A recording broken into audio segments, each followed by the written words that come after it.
Airport में लाजवाब था। क्राउड जिस तरह है आज सबने देख लिया, जिस तरह मोहब्बत से आवाज़ें थी, सारा कुछ था, लाजवाब है। हमें तो यही लगा, मैं अभी शुरू में भी कहा कि यार हमें तो ऐसे लगा कि शायद मैं रावलपिंडी के ग्राउंड में खेल रहा हूँ। लाहौर क्योंकि हमारा बड़ा है, वह बहुत आता है वहाँ, मगर आज ऐसे लगे कि रावलपिंडी के ग्राउंड में हम पाकिस्तान, हमारा मैच हो रहा है पाकिस्तान वाला। तो ये तो क्राउड की तरफ से है चीज़ें। बाकी अगर कौन सा सवाल था मैं भूल गया। रिजवान, आई होप कि आप मुझे सुन सकते हैं। मेरा क्वेश्चन आपसे ये था कि वर्ल्ड कप के अंदर पहली सेंचुरी आपने बनाई है और वो भी ऐसे टफ मोमेंट के अंदर जब 345 से ज्यादा रन चेज करने थे, तो क्या सोच रहे थे आप जब आप विकेट के ऊपर गए, जब बाबर आजम आउट हो गए थे और आपके ऊपर जिम्मेदारी बनी, तो किस तरह से आप इनिंग्स को अपनी लेकर चले हैं? हाँ देखिए, जवाब तो ऑलरेडी मैं दे चुका हूँ इसका। और पहली सेंचुरी कभी आप इस प्लान के साथ नहीं जाते, क्योंकि जब आप चेस करते हैं तो डिफरेंट माइंड सेट के साथ जाते हैं। और मेरे लिए तो वर्ल्ड कप ही पहला ओडीआई वर्ल्ड कप है। इससे पहले तो मैं खेला हूँ, फर्स्ट टाइम मैं खेला हूँ ओडीआई वर्ल्ड कप में। डिफरेंट एक्सपीरियंस होता है। इससे पहले T20 खेला हूँ, यहाँ पे थोड़ा डिफरेंस है। और जो मेरा बैटिंग ऑर्डर है नंबर 4, ये थोड़ा सा डिफरेंट ही खेलना पड़ता है। अगर आप देख लो, मेरे ख्याल से किसी भी दुनिया की किसी भी टीम में 4 नंबर का जो प्लेयर होता है वो डिफरेंट ही होता है, या नंबर 3 या नंबर 4।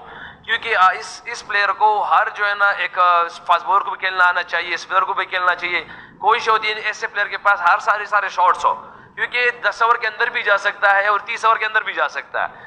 तो ये एक डिफरेंट रोल है इस पोजीशन पे मेरे लिए, चैलेंजिंग है। मगर बहरहाल अल्हम्दुलिल्लाह जिस तरह आपने इनिंग्स की बात की है, इनिंग्स को बिल्ड किया उस टाइम सिर्फ इसी सोच में, क्योंकि 2 विकेटें गिरी हो, 300 प्लस आप चेस कर रहे हो, तो एक बहुत बड़ा क्या कहते हैं चेज है ये हमारे लिए अल्हम्दुलिल्लाह।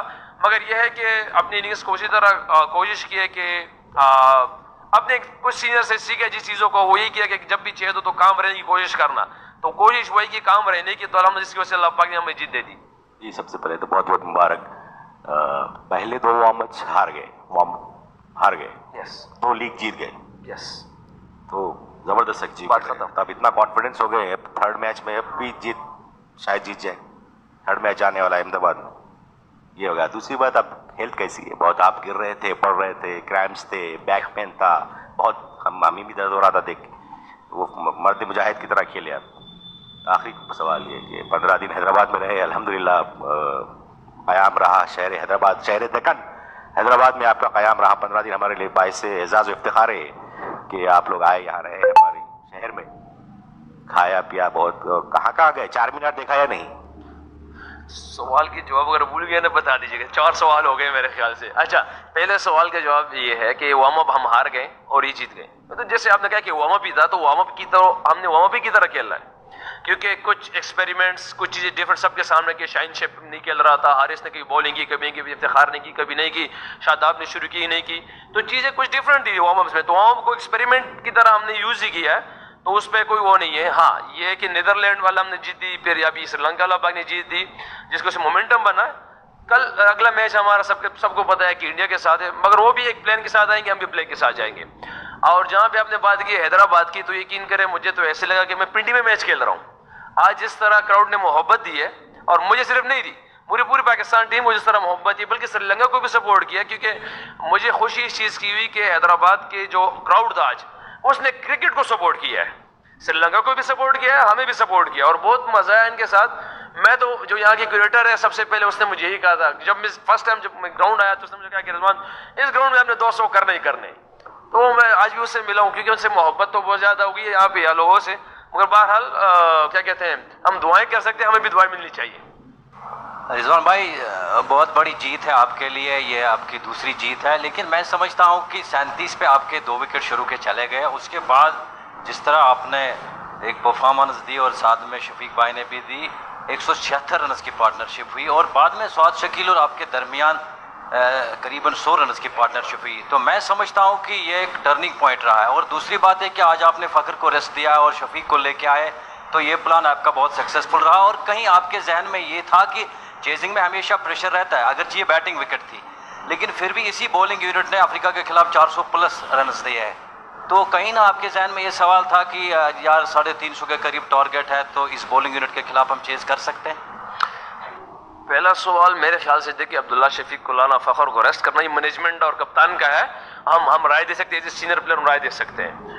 दूसरा ये कि जहां आपने कहा है कि इस ऐसी टीम के खिलाफ जहां पे इन पे प्रेशर, मुझे तो बेसिकली देखिए, अगर आप देख लें अल्हम्दुलिल्लाह लास्ट 2 साल में अगर हमारे 300 प्लस चेज है पाकिस्तान में, अगर आप देख ले उसमें हमारे टॉप 3 का अहम किरदार था। तो जब हम जैसे ग्राउंड पहुंचे आज, तो हमारे अब्दुर्रहमान भाई जो कोच है उसमें से उसने ये कहा कि रिजवान ये मुझे 2-3 प्लेयर और भी थे, उन्होंने कहा कि ये पिच काफ़ी बैटिंग पिच लग रहा है। अंदर जब हम बॉलिंग कर रहे थे तो मेरे ख्याल जब 33-32 ओवर हो गए थे उस टाइम, तो मैंने नवाज और 2-3 प्लेयर से यही कहा कि यार अगर 340 प्लस तक हम इसको रिस्ट्रिक्ट करेंगे तो इंशाल्लाह उम्मीद है कि ये बेस्ट है। अगर उससे ऊपर जाएगा तो इट मीन्स कि हम बॉलिंग थोड़ी सी खराब कर रहे हैं। 340-50 तक करेंगे तो हमने बहुत अच्छा कमबैक किया दरमियान में, हमारे बॉलर्स ने बहुत बड़ा कमबैक किया इससे, क्योंकि 340-50 हमने दरमियान में डिसाइड कर दिया था। अंदर जैसे आए तो सबको पता है कि शायद आप लोग में मिकी आर्थर की आवाज़ यही होती है, पॉजिटिव वाइब्स होती है। हमारे भी अंदर जाके हमारे भी सब ये पॉजिटिव वाइब्स थे कि यार हमने ऑस्ट्रेलिया के खिलाफ 340 प्लस चेज किया हुआ है पाकिस्तान में। तो ये चीज़ें कुछ चलती रही 2 विकेटें गिरी है, प्रेशर आया, बहुत बड़ा प्रेशर आया, मगर मेरे ख्याल से वहाँ पे जो अल्लाह पाक ने हमारे जहन में डाला मेरे अब्दुल्ला शफीक है कि यार ये 20 ओवर में सिर्फ 100 रन पे हम रिस्ट्रिक्ट हो गया, हमने 20 ओवर में सिर्फ 100 करना किसी तरीके से।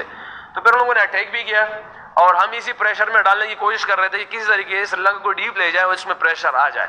तो उसी प्रेशर की जिस पे हमने कोशिश की उसमें वो आ गए थे दरमियान में। फिर जी सर रिजवान भाई, पर्सनली आपके बैटिंग को लेकर ओडीआईज में पिछले 1-1.5 साल में आपका फॉर्म बहुत अच्छा रहा है, क्या चेंज आया, आप क्या किस एरियाज पे वर्क किए हो जो इतना ड्रास्टिक शिफ्ट आया आपके ओडीआई बैटिंग में पिछले 1-1.5 साल में? देखिए कोई खास काम ऐसा नहीं किया है, क्योंकि मुझे आता सिर्फ हार्ड वर्क है भाई, मुझे ना कुछ पता है ना कुछ आता है। मैं सिर्फ एक चीज जानता हूँ, वो है हार्ड वर्क, मेहनत है बस। जो अल्लाह की डिमांड है मुझसे, मैं उसको जानता हूँ कि अल्लाह पाक मुझसे, क्योंकि जो डिमांड अल्लाह पाक का मुझसे है, क्योंकि मैं ये समझूं कि मुसलमान के अल्लाह पाक मेरा ले, तो ये तो समझ में नहीं आने वाला, क्योंकि अल्लाह पाक रब्बुल आलमीन है।